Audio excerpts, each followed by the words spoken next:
எல்லாருக்கும் வணக்கம். இன்றைக்கி மதியம் லஞ்சுக்கு பிள்ளைகளுக்கு வெஜிடபிள் ஃப்ரைட் ரைஸ் பண்ணேன். அதை எப்படி பண்ணேன்னு பார்க்கலாம் வாங்க. ஒரு கப் பாசுமதி அரிசியை 20 நிமிஷம் ஊற வச்சுக்கலாம்.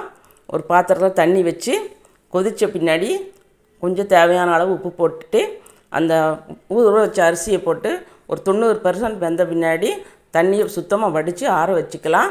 ஒரு வடைச்சட்டி வச்சு எண்ணெய் ஊற்றி கொஞ்சம் சீரகமும் போட்டு பொரிஞ்ச பின்னாடி ஒரு 5-6 பல் பூண்டும் போட்டுட்டு பெரிய வெங்காயம் 2 பச்சை மிளகா கருவேப்பிலை போட்டு நல்லா வதக்கின பின்னாடி கேரட்டு பீன்ஸு கோஸு குடமிளகா எல்லாம் பொடிசாக கட் பண்ணி கழுவி அதில் சேர்த்து ஒரு 5 நிமிஷம் அந்த தண்ணியிலையே அது வேகும். வெந்த பின்னாடி தேவையான அளவு உப்பும் சோயா சாஸும் சேர்த்து நம்ம வடித்து வச்ச சாப்பாட்டையும் அதில் சேர்த்து ஃபைனலாக குருமிளகு பவுடரும் மல்லித்தலையும் தூவி இறக்குனா சுவையான சூப்பரான வெஜிடபிள் ஃப்ரைட் ரைஸ் ரெடி.